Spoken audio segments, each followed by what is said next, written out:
Sau đây mình sẽ đến với phần mình thích nhất cũng như là phần mình muốn các bạn xem nhất cũng như là phần quan trọng nhất. Phần 3 ý thức.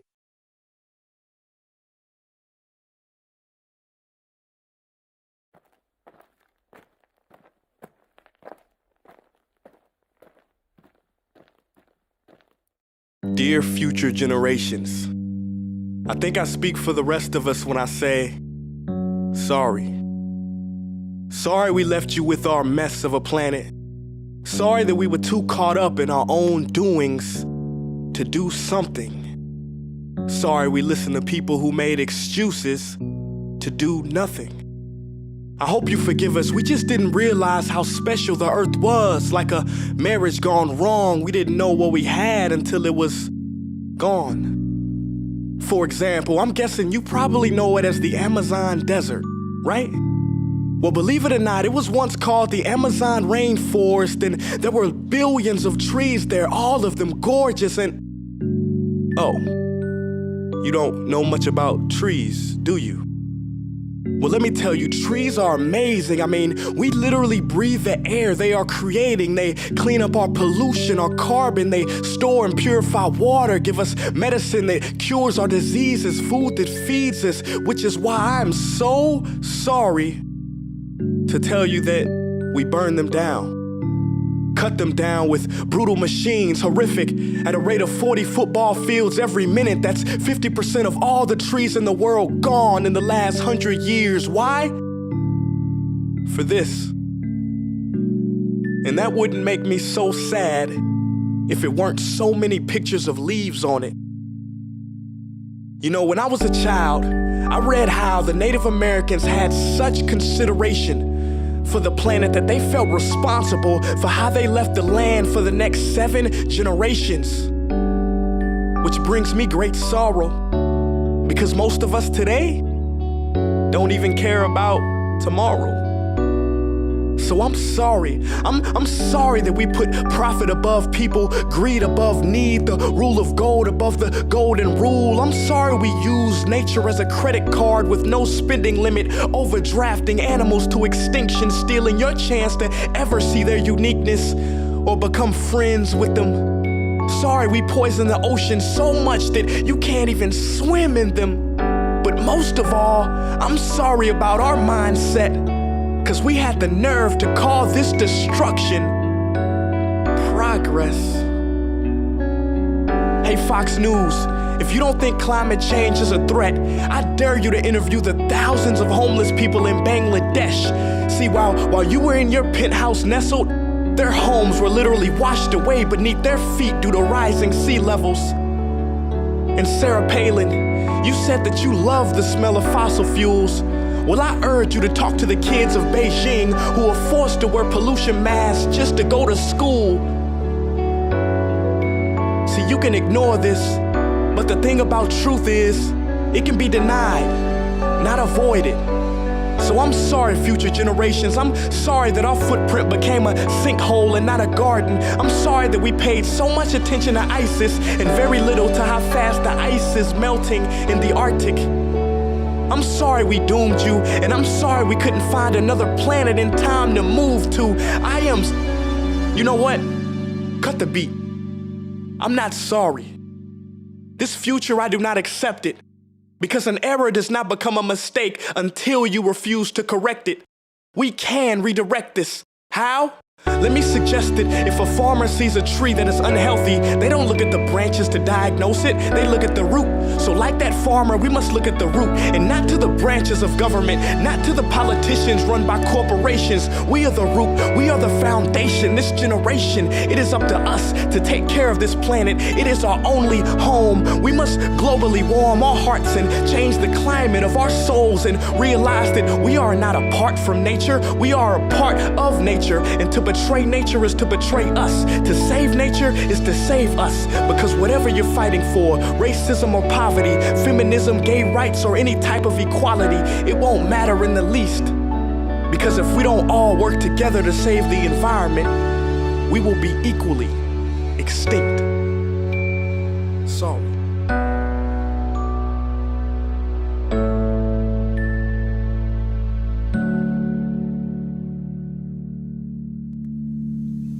Hey guys, for the past several weeks, I've been here in Africa, the heart of Africa, witnessing the horrific destruction of the rainforest, which inspired me to write this piece.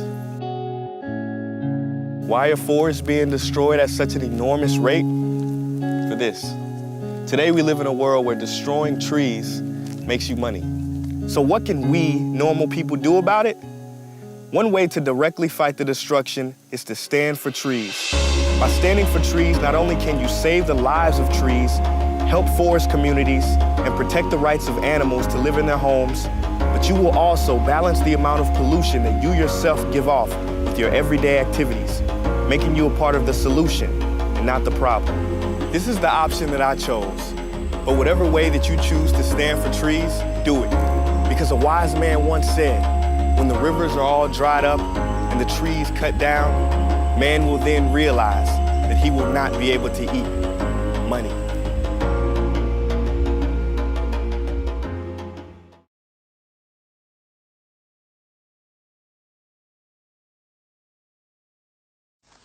In the beginning, God created the universe. It was spectacular in every way. There were beautiful trees, plants, multicolored birds and animals filled the land with their cries and songs of delight. In the sea, the colorful fishes and marine life illuminates the vast ocean bodies. The world was indeed impeccable. Then he decides that all these creatures needed a leader. Alas, the creation of mankind, the dawn of a new era. The Honorable President of the COP23, the President of Germany, the Secretary of the UNFCCC, ladies and gentlemen. Nisambula Vinaka, Namaste, Assalamu alaikum, Fayaksya, and good morning to you all. Many of us here today is in recognition that the threat from climate change is real, urgent, serious, and is growing overnight. According to the former President of America, Mr. Barack Obama, he states that, and I quote, "Climate change is no longer some far-off problem. It is happening here, it is happening now," unquote. Yes, ladies and gentlemen, this is real. It is not a mere dream. Are you ready to face life without Earth? Have you contemplated what will happen if we ignore this reality, this nightmare? That is the core reason of us being here. It's time to take action as our theme depicts: leadership, action, and COP23. Again, leadership, action, and COP23. The question is, what to do, how to do, and who to do it? Well, my dear audience, it's not about what, how, or who. It's about what you can do as an individual. As parents or teachers, what can you do? As students or leaders, what can you do? It is a terrible problem and it needs to be solved. It deserves to be a huge priority. Ladies and gentlemen, I sit at home watching and hearing the news where the sea is swallowing villages, eating away at shorelines, withering of crops, relocation of people, cries over lost loved ones, dying, hunger and thirst. It's catastrophic, it's sad, but it's real. If we search Google today, we will get almost 65 million pages of results. But are we doing enough? Is it possible to reverse it? Or are we contributing to it? My dear audience, all of this is happening elsewhere. Let me tell you my story to bring you closer to home.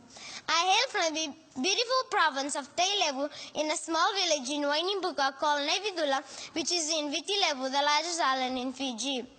Early in 2016, we were hit by one of the strongest cyclones ever struck Fiji, the strongest in the southern hemisphere. My home, my school, a source of food, water, money was totally destroyed. My life was in chaos. I asked myself, why is it happening? Why is the cyclone getting stronger? What am I going to do? I walked along one side plantation searching for what to take home for dinner. Fished in the river for fish or prawns. Walked amongst once a dense forest, only to be filled with despair and frustration. My once beautiful village I once called home is now a barren and empty wasteland. Months that follows, summer temperatures continue rising, reduction of soil moisture turning our land infertile, trees not bearing fruits and it is drought season, water bodies getting dry each day, fishes, streams, prawns, eels dead on lakes and river. I feel the pain, the remorse, the anger, the loss, the terror, the insecurity, worthless and useless, as I watched everything around me turning from green to yellow, then brown, a sure sign that we are dying. Facts indicate that a total of 40,000 homes were damaged or destroyed by this monstrous disaster. That is an eye-opener for us as an individual, communities, nation, and also as a global village. According to Desmond Tutu, he states that, and I quote, 25 years ago, people could be excused for not knowing or doing much about climate change. Today, we have no excuses, unquote. The blaming and waiting days are over. We need to act now. Therefore, let's start with putting rubbish in the bin, implementing the re-out drive, reduce, reuse, and recycle. Let's replant and go green drive. Let's not be more economic oriented. Let's be more environmental oriented. Ladies and gentlemen, speeches and tasks will not solve the problem, but walk the talk is more effective. Let's change our mindset and set a platform in combating this environmental issue for our next generation. We need to prepare ourselves. Safety precaution has to be adopted and followed to keep us safe. Securing belongings is paramount and should be done every time, not only during the cyclone season. Remember, prior and proper preparation prevents poor performance. Ladies and gentlemen, in school, teachers are educating students on what to do before, during, and after a disaster. But as parents and guardians, we must be vigilant and careful at times. This is sure not going to happen if we pretend and wait for others. It's time to unite, to move forward, to row together. We have heard, we have seen, we have witnessed, we were victims. Now it's time to conquer.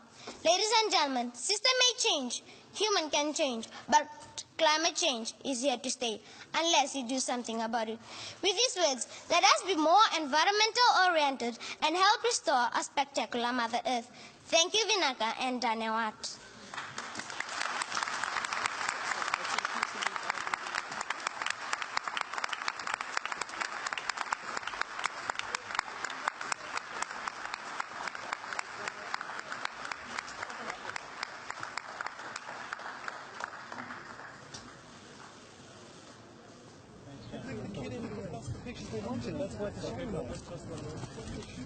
Herr Bundespräsident, könnten wir noch mal einmal einen Schuss haben mit dem Foto mit dem Präsidenten von Fidschi und Frau Espinosa?